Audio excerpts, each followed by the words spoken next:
et vous êtes fortement attaché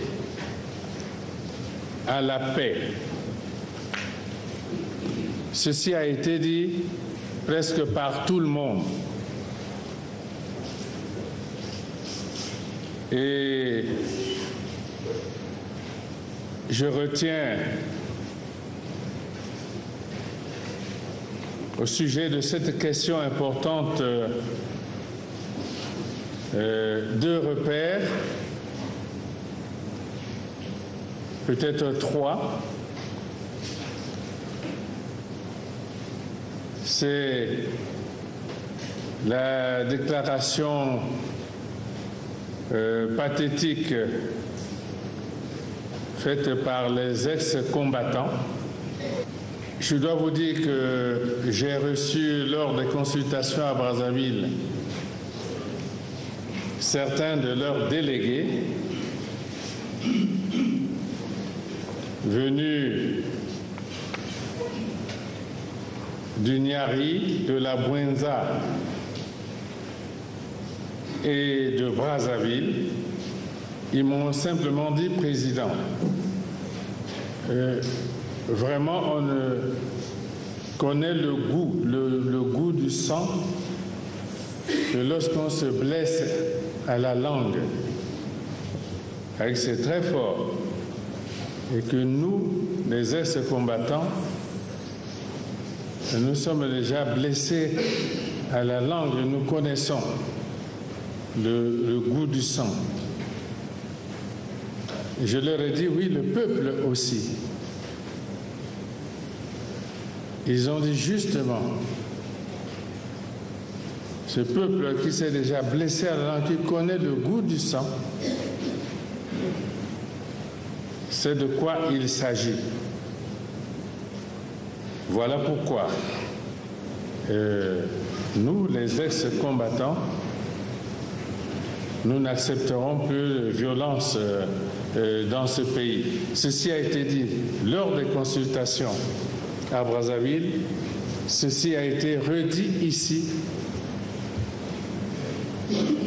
dans la déclaration des ex-combattants faite à Kinkala. L'autre repère sur ce sujet important, c'est l'intervention pathétique de M. Ngouyou Martin, qui a chanté avec nous tous ici. Et c'était une déclaration profonde. Il suffit de faire la synthèse de ces déclarations pour conclure et dire plus jamais ça. J'imagine que s'il y a sur cette terre du Congo des hommes qui peuvent rechercher la violence, alors ce sont ceux qui ne se sont jamais blessés à la langue et donc qui ne connaissent pas le goût du sang. Alors nous allons peut-être les voir arriver à la surface. On les verra monter à la surface et nous les verrons tous. Et je souhaite simplement qu'il n'y en ait pas et qu'il soit en mesure de souhaiter de nouvelles souffrances pour ce peuple. Et parce que l'autre aspect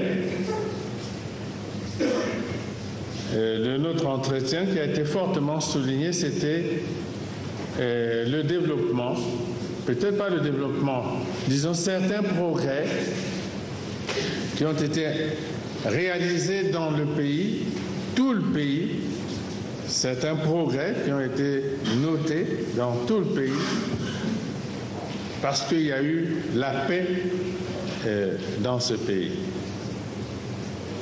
Beaucoup d'interventions ont été faites qui ont salué quelques progrès qui ont été réalisés dans le pays.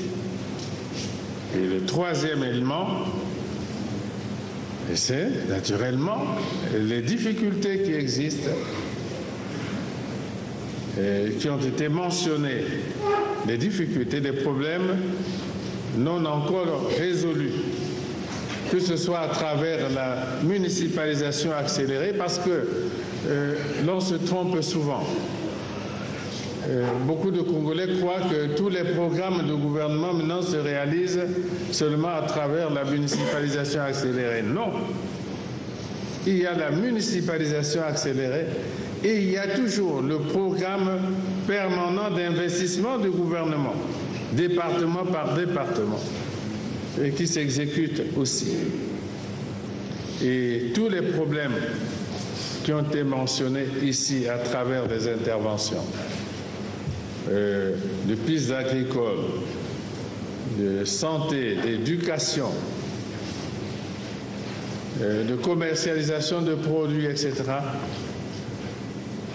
Et tous ces problèmes sont dans l'agenda du gouvernement à travers les objectifs poursuivis par la municipalisation accélérée, c'est vrai, mais aussi à travers le programme d'investissement du gouvernement année après année.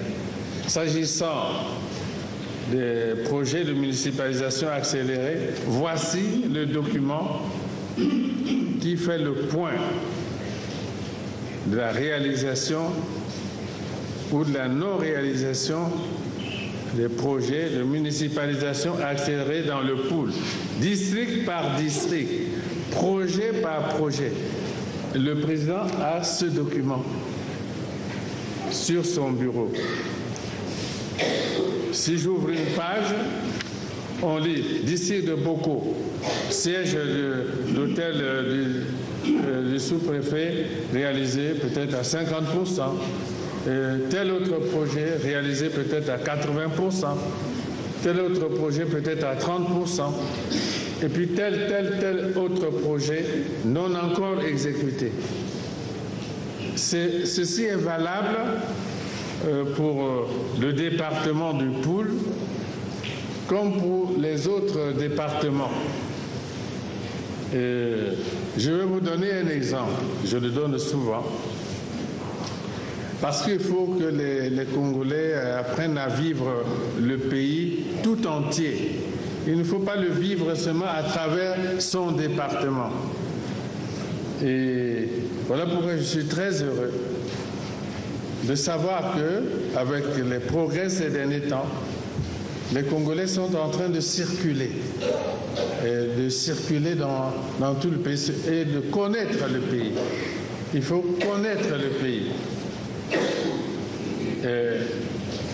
Une femme du Poul m'a dit un jour, président, le 8 mars dernier,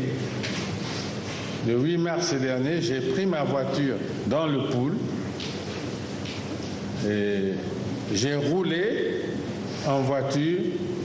Je suis allé jusqu'à Wesso en voiture. J'ai pris part aux manifestations de la Journée internationale de femmes à Wesso. Et après les cérémonies, je suis revenu dans le Poul en voiture. Et je crois que cela est un symbole très fort. Et ainsi, je pense que les Congolais vont connaître leur pays. Le département du Poul, grenier du Congo, est en train de retrouver sa vocation d'antan grâce aux efforts de désenclavement amorcés par le président de la République, Denis Sassou Nguesso. Le coup de pelle donné ce vendredi par le chef de